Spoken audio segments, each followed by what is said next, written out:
Mi nombre es Valeria Méndez, y durante mucho tiempo pensé que las personas violentas siempre parecían monstruos desde el principio. Pensé que la crueldad se veía en la mirada, en el tono de voz, en la forma de caminar. Hoy sé que no es así.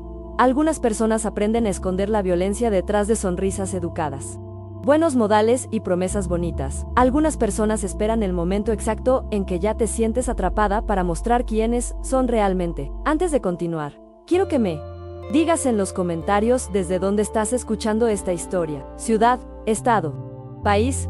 Todo comenzó 2 años antes de aquella noche. Conocí a Daniel en una cafetería cerca del hospital donde yo trabajaba como recepcionista. Era el tipo de hombre que sabía exactamente qué decir para hacerte sentir especial. Educado, seguro, inteligente, tenía una voz tranquila y una manera de mirar a las personas que transmitía atención absoluta. Cuando hablaba contigo, parecía que el resto del mundo desaparecía. Después de años saliendo con hombres inmaduros, Daniel parecía diferente. Llegaba puntual, abría puertas, recordaba pequeños detalles sobre mí, sabía el nombre de mi madre en la segunda semana, recordaba cómo me gustaba el café, me mandaba mensajes largos diciéndome que admiraba mi fuerza, mi dedicación y mi sensibilidad. Mi madre decía que yo finalmente había encontrado a un hombre de verdad. Y quizá esa fue la parte más peligrosa de todo, porque las personas manipuladoras raramente comienzan pareciendo perigosas. Primero las hacen voces es sentir escolida. Los primeros meses fueron perfectos. Daniel me llevaba a restaurantes sencillos. Caminábamos por la ciudad los domingos y hablábamos durante horas sobre el futuro. Decía que quería formar una familia estable porque había crecido dentro de una casa violenta. Contaba historias sobre un padre alcohólico y una madre que lloraba escondida en la cocina.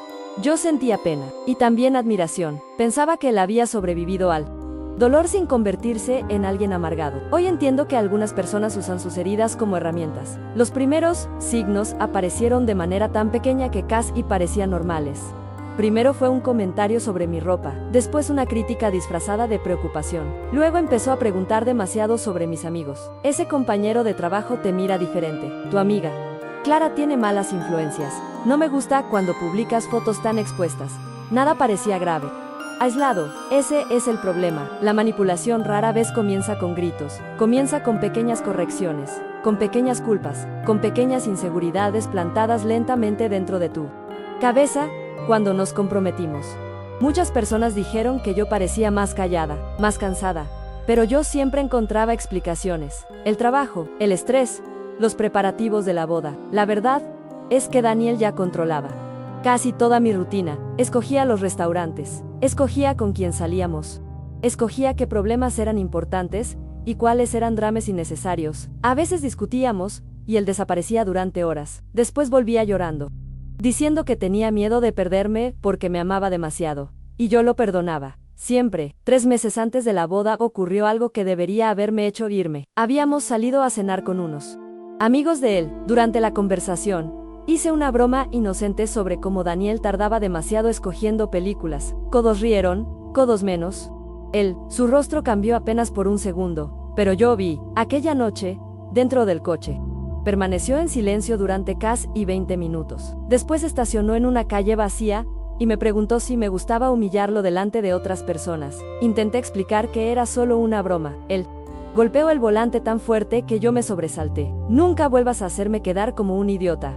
Fue la primera vez que sentí miedo, pero también fue la primera vez que él lloró delante de mí. Me dijo que estaba traumatizado por la violencia de su padre. Me dijo que a veces reaccionaba impulsivamente. Me prometió que nunca volvería a pasar.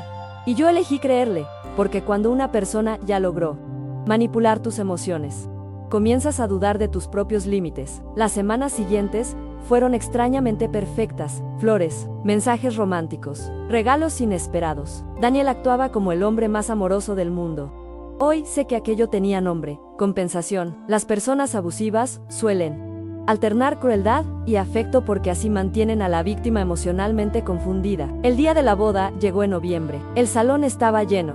Mi madre lloraba de emoción. Mi hermana grababa videos de todo. Daniel sonreía como el hombre más feliz del mundo. Y durante algunas horas, yo realmente creí que todo quedaría bien. La ceremonia fue hermosa. Caminé hacia el altar sintiendo que mi vida estaba empezando de verdad. Daniel tomó mis manos frente a todos y prometió cuidarme, respetarme y protegerme. Las personas aplaudieron, Mi madre lloró aún más, y yo pensé que quizá todas las dudas de los últimos meses habían sido exageraciones mías. La fiesta comenzó tranquila, música alta, personas bailando, familiares grabando videos. Yo apenas conseguía comer porque todos querían hablar conmigo. En algún momento fui al baño con mi hermana y demoré más de lo esperado porque una invitada comenzó a conversar conmigo. Cuando regresé, Daniel estaba bebiendo junto a algunos amigos. Su expresión cambió apenas me vio. ¿Dónde estabas? Respondí que había ido al baño. Él sonrió, pero no era una sonrisa normal. Era aquella sonrisa tensa que yo ya conocía. Intenté ignorar. Seguimos recibiendo invitados, tomando fotos y bailando. Cerca de las 11 de la noche, uno de mis primos me invitó a bailar una música animada que estaba sonando. Acepté. Daniel observó desde lejos, y entonces ocurrió. Todo sucedió tan rápido que durante algunos segundos nadie entendió completamente lo que había pasado. Daniel caminó en nuestra dirección. Me tomó bruscamente por el brazo y dijo delante de todos: ¿te parece normal comportarte así el día de nuestra boda? Intenté calmarlo. Dije que apenas estaba bailando. Entonces él me golpeó. Una bofetada fuerte, delante de toda la fiesta. El salón entero quedó en silencio. Recuerdo el sonido del impacto. Recuerdo el gusto metálico dentro de mi boca. Recuerdo a mi madre levantándose, desesperada. Recuerdo a alguien dejando caer una copa al suelo. Pero lo que más recuerdo fue la expresión de Daniel inmediatamente después, porque durante un segundo no parecía arrepentido, parecía furioso, como si yo realmente hubiera hecho algo imperdonable. Mi cuerpo reaccionó antes que mi mente. Retrocedí automáticamente. Mi primo intentó intervenir, pero Daniel gritó diciendo que aquello era un problema entre marido y mujer. Marido y mujer. Habíamos estado casados oficialmente hacía apenas algunas horas. Mi madre comenzó a llorar. Mi hermana gritó para que alguien llamara a la policía. Y entonces algo inesperado ocurrió. Una de las amigas de Daniel se levantó lentamente de la mesa y dijo: finalmente alguien más vio. El salón quedó todavía más silencioso. Ella respiró hondo antes de continuar. Él ya hizo eso antes. Sentí un frío atravesando mi cuerpo. Otra mujer también se levantó. Después otra. Y poco a poco comenzaron a surgir historias. Exnovias, gritos, control, manipulación, empujones, amenazas. Una de ellas contó que Daniel una vez había quebrado el celular de ella durante una discusión. Otra confesó que él revisaba sus mensajes escondido. Otra dijo que él la había aislado de amigos y familiares. Y de repente comprendí algo devastador. Yo no era la primera, solo era la primera que estaba siendo golpeada delante de testigos. Daniel comenzó a gritar que todas estaban mintiendo. Su rostro ya no parecía el del hombre educado que yo conocía. Parecía otra persona. O quizá aquella siempre había sido su verdadera cara. La policía llegó 20 minutos después. Nunca olvidaré aquella imagen. Yo todavía usando vestido de novia, maquillaje corrido.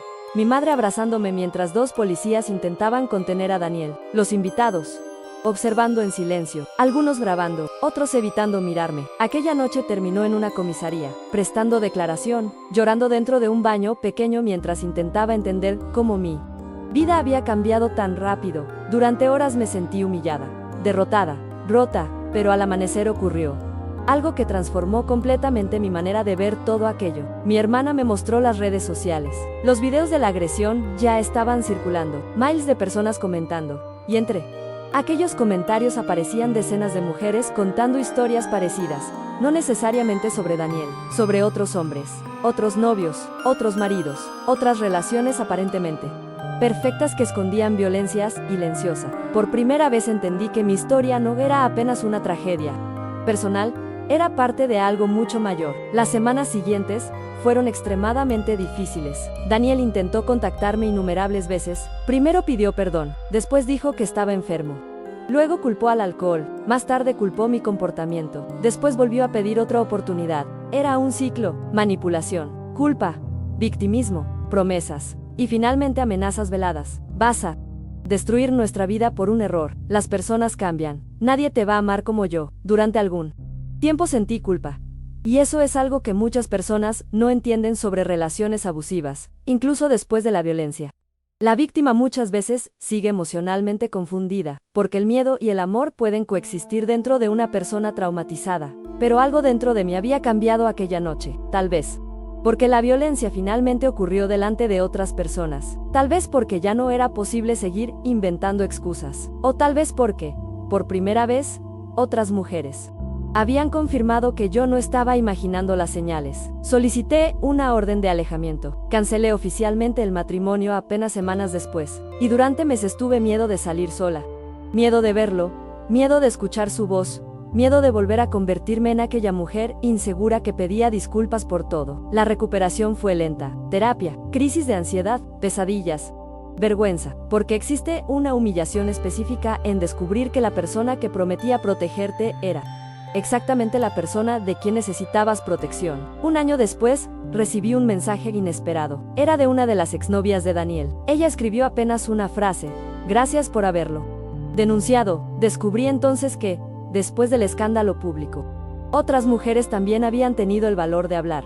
Y finalmente Daniel comenzó a enfrentar consecuencias reales. Hoy todavía pienso mucho en aquella noche, no en el golpe, sino en todo lo que ocurrió después, en el silencio del salón, en las mujeres levantándose una por una, en las historias escondidas, saliendo finalmente a la luz. Porque algunas veces, lo más aterrador no es descubrir que alguien es violento. Lo más aterrador es descubrir cuántas personas ya sabían y permanecieron calladas. Si aprendí algo de todo esto, es que la violencia raramente comienza con un golpe, comienza mucho antes, en los controles pequeños, en los celos disfrazados de amor, en las críticas constantes, en el aislamiento, en el miedo de desagradar.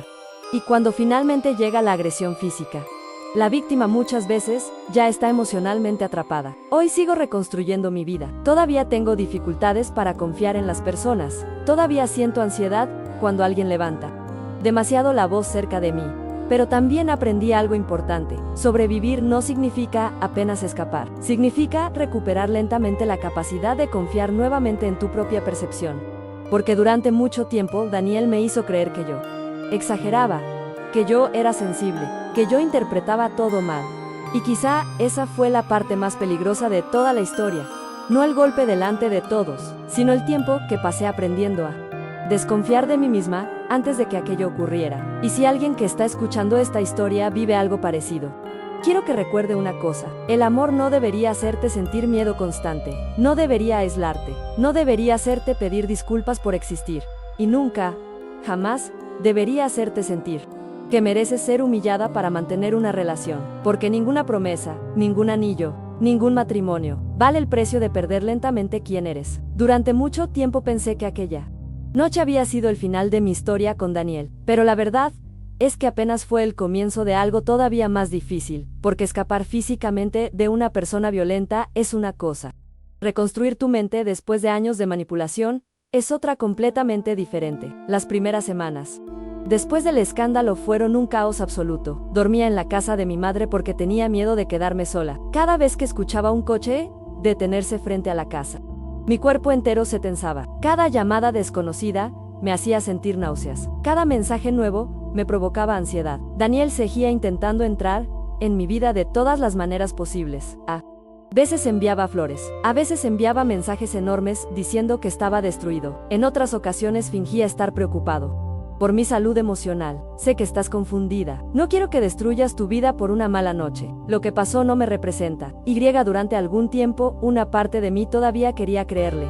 Eso es algo que mucha gente no entiende sobre relaciones abusivas. La violencia no destruye el amor inmediatamente. Destruye la capacidad de diferenciar amor de dependencia emocional. Yo había pasado tanto tiempo intentando evitar que Daniel se enojara, intentando comprender sus reacciones, intentando justificar sus comportamientos, que ya no sabía cómo pensar sin considerar primero los sentimientos de él. Mi terapeuta explicó algo que me marcó profundamente. Ella dijo: cuando una persona vive mucho tiempo siendo manipulada, comienza a reorganizar toda su personalidad alrededor de evitar conflictos. Era exactamente eso lo que me había ocurrido. Comencé a recordar situaciones antiguas que antes parecían normales, como la vez que Daniel me hizo cancelar un viaje con mis amigas, porque dijo que una mujer comprometida no debería viajar sola. O la vez que él revisó mi celular mientras yo dormía, y después me acusó de ocultarle cosas apenas porque un compañero de trabajo había reaccionado a una foto mía. También recordé una discusión específica que ocurrió 8 meses antes de la boda.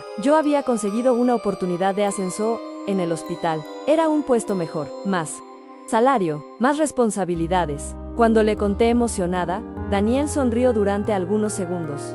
Después preguntó: y cómo vas a cuidar de nuestra relación trabajando todavía más. Aquella noche logró transformar mi conquista en culpa. Terminamos discutiendo durante horas, y al final fui yo quien pidió disculpas. Hoy veo aquello con claridad, pero en ese momento parecía amor, parecía preocupación, parecía compromiso. Ese es el problema de la manipulación emocional. Raramente parece abuso cuando estás viviendo dentro de ella. Un mes después de la boda fallida, ocurrió algo todavía más perturbador. Una periodista local me contactó.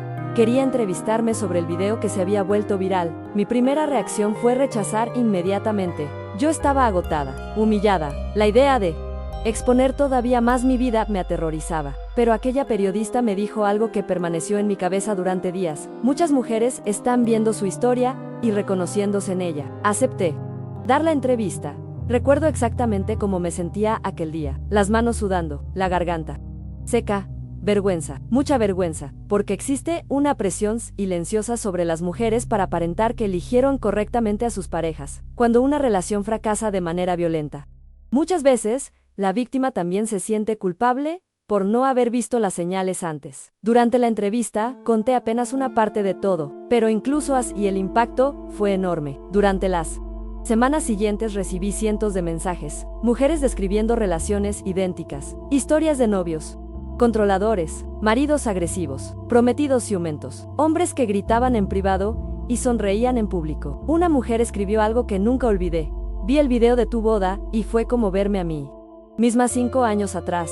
La única diferencia es que yo sí me casé y tardé 10 años en escapar. Leí aquel mensaje llorando dentro de mi habitación, porque por primera vez entendí cuán fácilmente una vida entera puede quedar atrapada dentro de un ciclo de abuso. Y entendí algo todavía más aterrador. Si Daniel había sido capaz de golpearme delante de cientos de personas apenas horas después de casarnos, ¿qué habría ocurrido cuando estuviéramos completamente solos? Esa pregunta me perseguía constantemente. A veces despertaba de madrugada, imaginando cómo habría sido mi vida algunos años después. Un apartamento silencioso, hijos creciendo dentro de discusiones.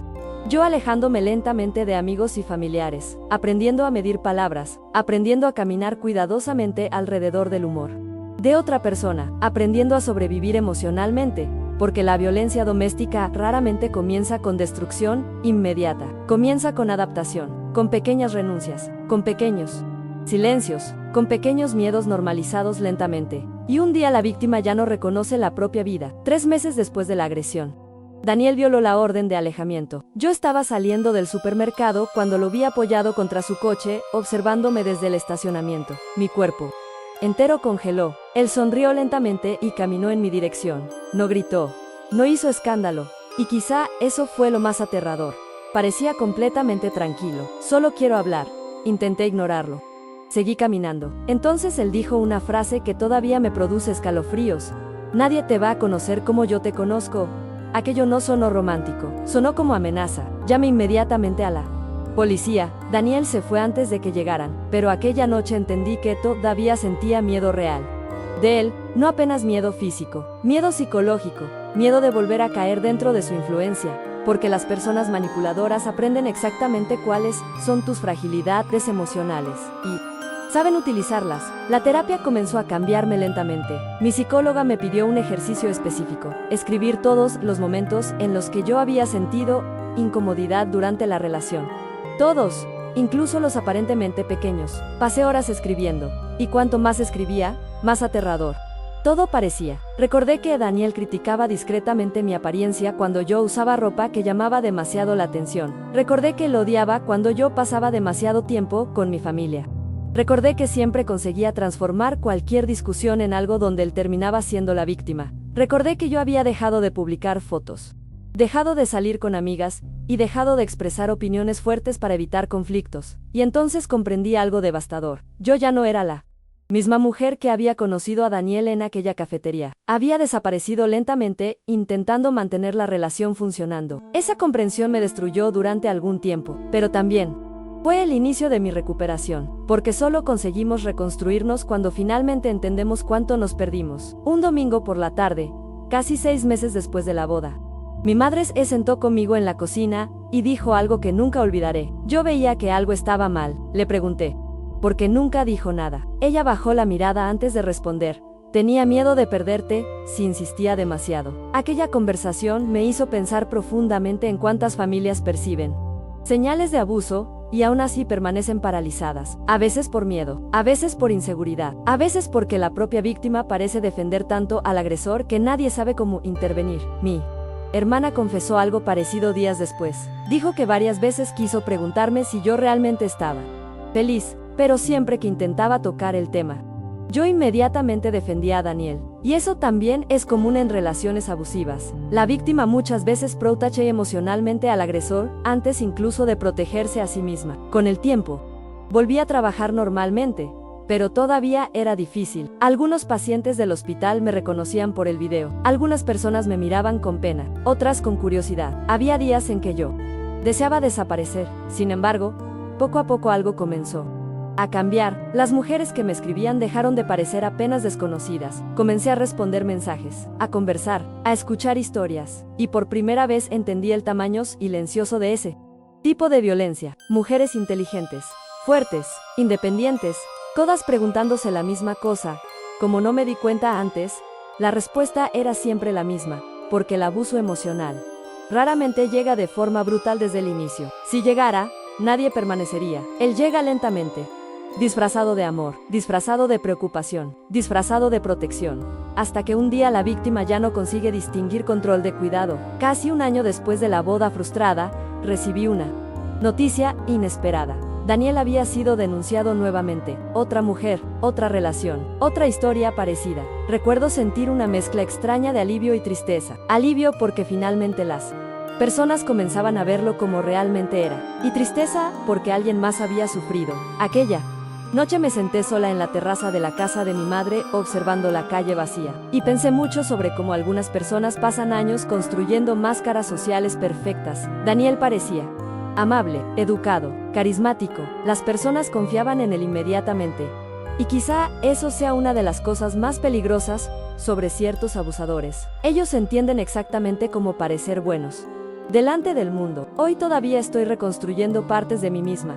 Todavía tengo dificultades para confiar completamente en las personas. Todavía me sobresalto cuando alguien golpea una mesa durante una discusión. Todavía reviso puertas y ventanas más veces de lo normal antes de dormir. Pero también aprendí algo importante. Sobrevivir no significa apenas escapar de alguien. Significa reaprender lentamente quién eres después de pasar tanto tiempo intentando convertirte en la versión que otra persona exigía. Y tal vez esa sea la recuperación más difícil de todas, porque las heridas físicas desaparecen relativamente rápido, pero la manipulación emocional deja marcas silenciosas. Hace que la víctima dude de su memoria, de su percepción, de sus emociones, de su valor. Durante mucho tiempo, Daniel me hizo creer que yo exageraba, que era dramática, que interpretaba todo incorrectamente. Y esa quizá fue la parte más cruel de toda la relación. No el golpe delante de todos, sino el proceso lento que ocurrió antes. El proceso de aprender a desconfiar de mí misma. Si alguien que escucha esta historia está viviendo algo parecido, quiero que recuerde una cosa. El amor no debería hacerte sentir miedo constante. No debería hacerte caminar sobre huevos. No debería hacerte perder amistades. No debería hacerte sentir culpable por existir. Y jamás debería obligarte a disminuirte para mantener la paz dentro de una relación. Porque ninguna promesa, ningún vestido blanco, ningún anillo, ningún matrimonio, vale el precio de perder lentamente tu propia identidad. Durante mucho tiempo pensé que, después de denunciar a Daniel, finalmente conseguiría paz. Pero descubrí algo que pocas personas comentan sobre relaciones abusivas, incluso después de escapar. El miedo continúa viviendo dentro de ti durante mucho tiempo. Había días normales en los que yo estaba trabajando, organizando documentos en la recepción del hospital o conversando tranquilamente con compañeros. Y de repente mi cuerpo reaccionaba como si estuviera en peligro. Un tono de voz más fuerte, un hombre discutiendo en el estacionamiento, el sonido de alguien golpeando una puerta. Cualquier cosa podía activar recuerdos. Y lo peor era que muchas personas alrededor no entendían. Escuché frases como, pero él solo te golpeó una vez, al menos descubrió antes de tener hijos. Ya pasó. Necesitas seguir adelante. Las personas tienen dificultad para comprender traumas invisibles, porque desde afuera todo parece simple. Terminas la relación, bloqueas a la persona, sigues adelante. Pero por dentro no funciona así. Él cuerpo aprende el miedo, la mente aprende a anticipar amenazas, y desaprender eso puede tomar años. Un día recibí una llamada de Clara, mi antigua amiga del trabajo. Nos habíamos distanciado durante mi relación con Daniel, o mejor dicho, yo me había distanciado. Ella me invitó a cenar. Acepté con cierta culpa porque de repente entendí cuántas personas importantes yo había abandonado, intentando mantener mi relación funcionando. Aquella noche Clara me confesó algo difícil de escuchar. Varias veces pensé que le estaba destruyendo tu autoestima. Le pregunté, porque nunca insistió más. Ella suspiró antes de responder, porque toda vez que alguien criticaba a Daniel, tú inmediatamente lo defendías. Que yo era verdad. Yo lo defendía constantemente, incluso cuando estaba triste, incluso cuando me sentía humillada, incluso cuando alguna parte de mí ya percibía que algo estaba profundamente equivocado. Eso me hizo entender algo muy importante. Las personas de afuera muchas veces perciben señales antes que la propia víctima, pero la manipulación emocional crea una especie de prisión psicológica difícil de explicar para quien nunca la vivió. La víctima comienza lentamente a reorganizar toda su realidad alrededor del agresor, sus emociones, sus decisiones, sus amistades, sus opiniones. Todo empieza a girar alrededor de evitar conflictos. Meses después, durante una sesión de terapia, mi psicóloga me pidió que describiera cómo me sentía al comienzo de mi relación con Daniel. Pensé durante algunos segundos antes de responder, ligera. Entonces ella me preguntó, ¿y cómo se sentía al final? La respuesta salió antes incluso de que pudiera pensar, agotada. Aquella diferencia resumía todo, porque relaciones saludables no deberían consumir lentamente la capacidad de una persona de sentirse segura siendo quien es. Comencé entonces a reconstruir pequeñas partes de mi vida. Volví a salir con amigas, volví a publicar fotos sin sentir culpa, volví a visitar lugares que Daniel criticaba. Pequeñas cosas, pero cada una parecía una recuperación silenciosa de mi propia identidad. Aún así, había noches difíciles, noches en las que yo revisaba videos antiguos y me preguntaba cómo no había percibido las señales con claridad. Daniel siempre aparecía sonriendo, educado, cariñoso, y aquello confundía mi mente, porque el ser humano tiene dificultad para aceptar que alguien puede ser cruel y encantador al mismo tiempo. Pero esa contradicción existe, y muchas veces es exactamente lo que mantiene a la víctima atrapada. Las personas violentas no son monstruos el tiempo entero. Si fueran, nadie permanecería cerca. Ellas alternan afecto y destrucción, promesas y miedo, cariño y humillación. Y esa alternancia crea dependencia emocional. 1 año y medio después de la boda frustrada, participé en una rueda de conversación sobre violencia doméstica organizada por una universidad local. Al principio no quería ir, todavía sentía vergüenza de mi historia, pero terminé aceptando, y aquella experiencia cambió algo dentro de mí. Escuché relatos de mujeres mucho mayores que yo, mujeres que pasaron 20 años soportando humillaciones, mujeres que perdieron amistades, dinero, confianza, salud mental. Algunas llevaban décadas intentando reconstruirse. Una de ellas dijo algo que nunca olvidé: el peor momento no fue cuando él me golpeó, fue cuando empecé a creer que quizá yo realmente merecía aquello. Aquella frase quedó resonando dentro de mí durante días, porque ese es el verdadero poder de la manipulación prolongada. No apenas controlar el comportamiento de alguien, sino alterar lentamente la manera en que la víctima se exerga a sí misma. Daniel nunca me llamó inútil directamente. Él hacía algo más sofisticado: pequeños comentarios, pequeñas críticas, pequeñas dudas plantadas lentamente. Estás exagerando, siempre interpretas todo mal, eres muy sensible, las otras mujeres no reaccionan así. Frases aparentemente simples, pero repetidas durante meses, años, hasta que la víctima comienza a desconfiar de sus propias emociones. Hoy entiendo que el golpe en la boda no fue un accidente aislado, fue apenas el momento en que la violencia finalmente se volvió visible para otras personas, porque emocionalmente yo ya estaba siendo destruida mucho antes. Con el tiempo también aprendí algo difícil: perdonarme. Durante meses me culpé por no haber ido, aunque tantas señales ya existían. Me preguntaba constantemente, ¿cómo fui tan ingenua? Pero la terapia me ayudó a entender algo esencial: la culpa pertenece a quien manipula, no a quien confía. Confiar no debería ser peligroso dentro de una relación. Amar no debería convertirse en una vulnerabilidad. Y nadie merece ser humillado apenas porque quiso creer en otra persona. Hoy todavía cargo cicatrices emocionales, pero también cargo algo más importante: conciencia. Y si mi historia sirve para que, aunque sea una persona, reconozca señales antes de que sea demasiado tarde, entonces tal vez todo ese dolor no haya sido completamente inútil, porque muchas veces la violencia más peligrosa, no, es la que deja marcas visibles. Es la que lentamente convence a alguien de que merece vivir con miedo. Y nadie merece eso, absolutamente nadie.